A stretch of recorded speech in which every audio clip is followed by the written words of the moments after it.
Hello and welcome back to another episode of Nerdcraft. I am on my way to the Warden Museum that I introduced a few episodes ago. That's right, we're starting on it. Finally, I'm finally gonna start on it. But I'm gonna start on it. I mean, I already built it. I already did a time lapse of the build. I should see where I'm going just in case I'm there. I'm not yet. Okay, I already did a time lapse of the build. Sorry, I already did a time lapse of the build and I'm on my way to see it. But you haven't seen the time lapse yet, so I'm just gonna go ahead and roll that at the beginning of this because it's that's the time lapse. Hey, it's me. Instead of putting in some music, I just wanted to talk real quick because this is my first time using replay mod. I don't know what I'm doing. I thought it would be a fun thing to do. It was not. It was pain and so much pain. It was way more than I thought. It was enjoy this. It's not good, but it was pain, and so yeah, I uploaded it anyways because it was pain. I was not about to do all of that work for nothing. You know what I'm saying? For nothing. It would have been for nothing. I wasn't gonna do that. Anyway, this is the museum though. It looks great, doesn't it? Just a heads up, I'm gonna change the entire top of the museum completely. I'm also gonna change the sign.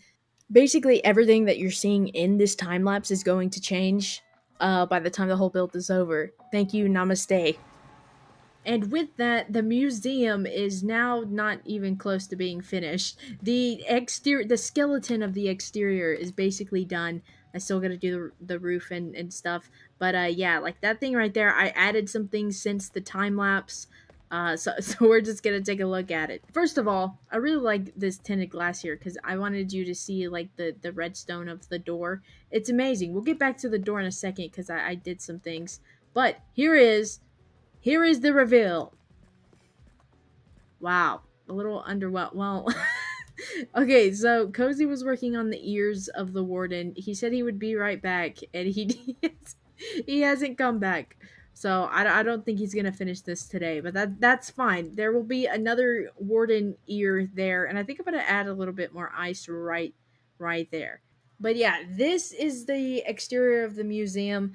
You can see I've added like a little bit of skulk here. That's just to test out and kind of show what the build is going to be like. There's going to be some skulky stuff there, and then we got little decorations on the outside like this here, just like stuff you would find in an actual ancient city. This too, this is a structure from an ancient city, and I think it's a nice little detail, and it also looks like a gazebo. So yes, this right here is the exterior. We can go ahead and get a little top view like this. I already put in the floor. Not all of it's gonna be spruce, so I'm gonna have to mess with that a little bit. And yeah, so I'm on my least favorite part, which is the roof. I don't know how I'm gonna do the roof. Here are the banners. I found these banners online, and they're absolutely amazing. I love them. So we have some things to talk about, okay? First of all, the door. Listen to this. That's right. I have some warden heads down there when you open the door. There's 3 to open the door and 3 on this side as well. I had to split them up because the redstone is split up, but that's fine. I thought that was a good little touch. So something I want to talk about, and basically the idea... I don't know why Cozy put this here, by the way. Basically the thing that the project that is next is to build the interior. Oh yeah, that's gonna be fun. So I'm gonna do the roof and everything off camera. I really don't feel like making an episode out of the roof.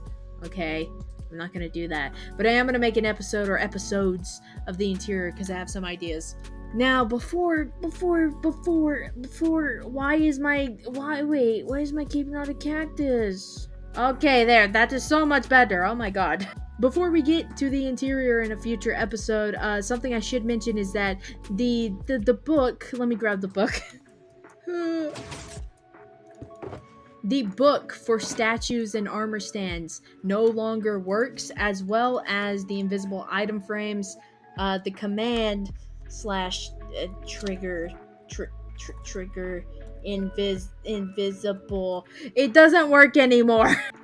So that being said, that was going to be that was supposed to be my entire museum. I was gonna make some cool armor stand kind of things and the item frame invisible stuff. And so since it's broken on the server, we have to wait till next season for it to get fixed. So I'm going to make the museum without using armor stands. It's pure vanilla, and I don't have any ideas yet, so we're gonna have to figure that out. One idea I do have is an art gallery, and next episode or the episode after, I'll kind of show you the layout I'm thinking. But for now, another disclaimer is I was going to make a maze under this.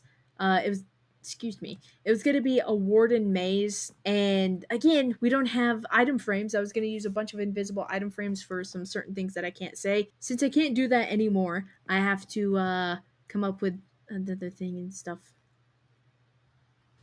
Oh, what? I'm gonna make a mini warden maze, okay? And I'm gonna make the actual big maze next season, or if I'm even invited back next season.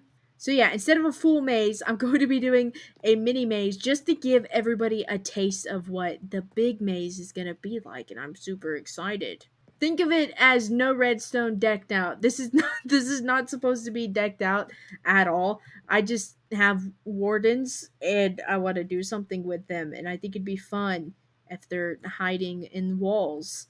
The whole point of the maze is to find the lever to a door to get out, and without being sensed by the wardens. There will be hidden wardens and there will be visible wardens, and obviously they have a range. So we'll get into that later. Okay, so stepping aside, a few days ago, all right, so putting the museum to the side, a few days ago, Cozy called me over to his little area he's working in. My recording messed up, so I only got to record about 3 minutes of the conversation, but it is enough for you to understand kind of what I'm going to do. So yeah, check that out. So yeah, that is great. I'm coming up with some just tiny house designs right now, kind of like how I have at my base, and he just wants me to make a few houses for his new game, and I'm sure it's gonna be so much fun. So I gotta come up with some designs and ideas and stuff. All right, so that is going to be it for today's episode. I'm going to have to do a lot of finishing touches and just touching up on the museum a bit to make it look a little bit better. And hopefully, in one of the future episodes soon, hopefully, we can start working on the interior because I need to do the interior, and then we need to start on the mini maze to give everybody kind of a taste of what it's going to be like. With that being said, thank you all so much for watching, and I will see you in the next episode. In the heart of the arid desert, there stood a cactus unlike any other. And its name was Carlos. It harbored a malevolence that defied its prickly exterior. Carlos wasn't content with merely surviving. It craved power and vengeance. One scorching afternoon, a curious explorer stumbled upon Carlos during her exploration. She marveled at its twisted form, unaware of the darkness that laid within. As she leaned in for a closer look, it whispered its voice like the rustling of dry leaves. The explorer scoffed, but Carlos had plans. He had witnessed the cruelty of humans, how they trampled on his brethren, oblivious to their pain. He vowed to exact revenge. With each passing day, Carlos grew taller, his spikes sharpening into wicked daggers. One moonless night, Carlos extended his roots deep into the earth, tapping into ancient magic. He absorbed the desert's rage, transforming himself. The mysterious explorer returned with her curiosity undiminished. She tried to reach out to touch Carlos, but felt a force weaken her.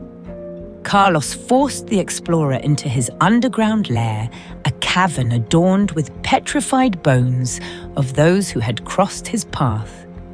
He whispered secrets to her, revealing hidden truths about humanity's greed and disregard. The explorer trembled, realizing the consequences of her actions.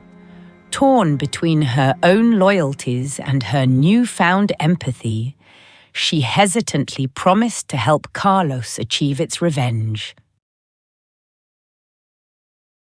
You humans, you think that you can exploit nature without consequence. You shall pay.